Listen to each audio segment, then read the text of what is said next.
नमस्कार, जय हिंद, जय भारत। हम पति पत्नी आपस में मिलकर रहते हैं।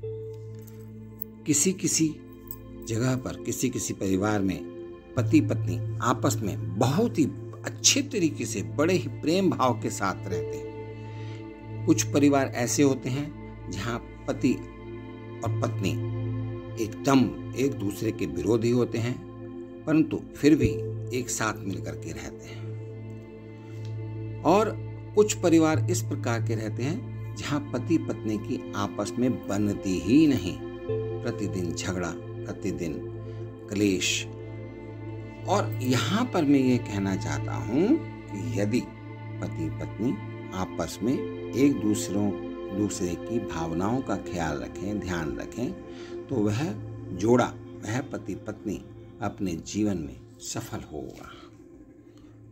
इसके लिए पति को पत्नी की बात माननी चाहिए, पत्नी को पति की बात माननी चाहिए, तथा यदि किसी को गुस्सा आता है तो दूसरे को शांत रहना चाहिए। मान लीजिए पत्नी को गुस्सा आया तो पति को शांत हो जाना चाहिए, पति को गुस्सा आया तो पत्नी को शांत हो जाना चाहिए। ऐसे मौके पर हमारे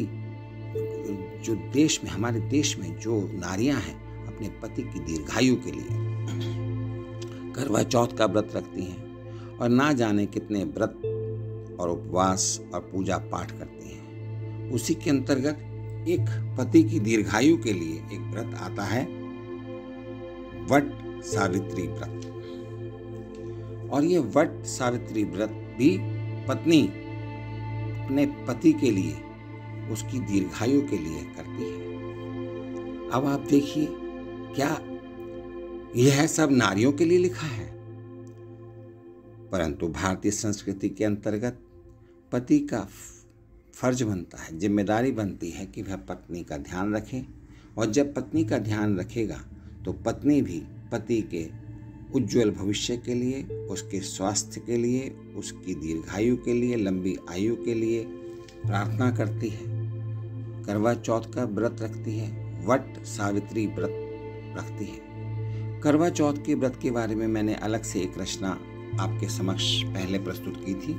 आज मैं आपके समक्ष वट सावित्री व्रत के संबंध में आपको बताना चाहता हूँ। ज्येष्ठ माह की अमावस्या को सुहागिनें, जो भी सुहागिन हैं, यानी कि जिनके पति जीवित हैं, सावित्री वट पूजा करती हैं। इसके लिए वे इस दिन सूर्योदय से पहले स्नान करती हैं, फिर नए कपड़े पहनकर वह पूरा श्रृंगार करके बरगद के पेड़ को जल अर्पित करती हैं। इसके पश्चात वट सावित्री व्रत की कथा सुनती हैं और फिर वट यानी बरगद के पेड़ में लाल या पीला धागा बांधकर 7 बार उसकी परिक्रमा करती हैं।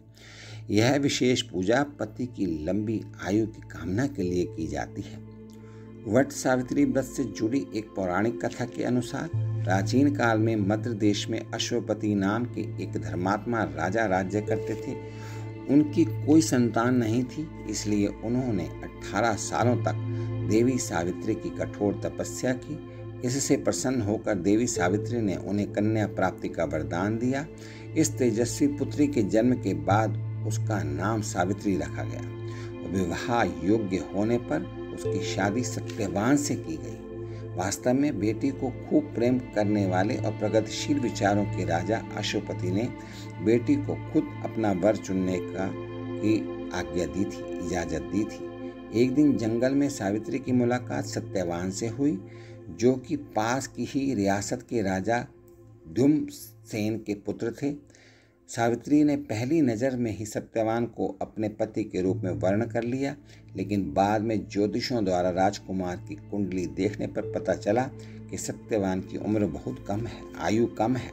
लेकिन सावित्री इस बात से जरा भी टस से मस नहीं हुई कि वह सत्यवान की जगह किसी और से शादी कर सकती है। अतः राजा ने बेटी की शादी सत्यवान के साथ ही कर दी। जैसा कि ज्योतिषविदों ने बताया था, कुछ ही दिनों के बाद एक दिन जब सत्यवान सावित्री के साथ वन में, जंगल में विहार कर रहे थे, घूम रहे थे, तभी वह गिर पड़े और उनकी मृत्यु हो गई। सावित्री को इससे बहुत दुख हुआ। हालांकि वह इस आने वाली आपदा को, दुख को पहले से ही जानती थी, फिर भी वह इस घोर दुख के समय जंगल में जिस वट पेड़ के नीचे गिरकर सत्यवान की मृत्यु हुई थी, सावित्री उसी वट की पेड़ की घोर तपस्या करने लगी। सावित्री की इस विकट तपस्या से वट वृक्ष में रहने वाले वट देवता उनसे प्रसन्न हुए और वरदान मांगने के लिए कहा। गौरतलब है कि पौराणिक मान्यताओं के अनुसार वट वृक्ष में ब्रह्मा, विष्णु और महेश तीनों देवताओं का वास होता है।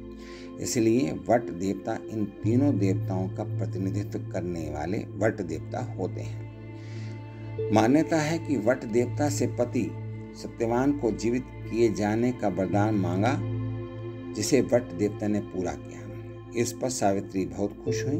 वट देवता ने भी उसकी पतिव्रता निष्ठा से प्रसन्न होकर कहा कि जो भी सुहागिन आज के दिन, इस दिन यानी कि ज्येष्ठ माह की अमावस्या के दिन अगर पूजा करेंगे, वट वृक्ष की पूजा करेंगे, जिस दिन वट देवता ने सावित्री को सत्यवान के जीवित होने का वरदान दिया था, यानी ज्येष्ठ माह की अमावस्या के दिन जो भी वट वृक्ष की पूजा करेगा, यानी कि मेरी पूजा करेगा, उसके पति की लंबी आयु होगी। तब से सुहागिनें, नारियां, स्त्री अपने पति की लंबी आयु के लिए वट पूजा व्रत करती हैं। उत्तर भारत में यह व्रत ज्येष्ठ अमावस्या के दिन संपन्न होता है, पूर्णिमा, जबकि गुजरात और महाराष्ट्र में इसे पूर्णिमा वाले दिन मनाया जाता है। वट सावित्री पूजा पति पत्नी के संबंधों की मजबूती, समर्पण, प्रेम और त्याग का प्रतीक है।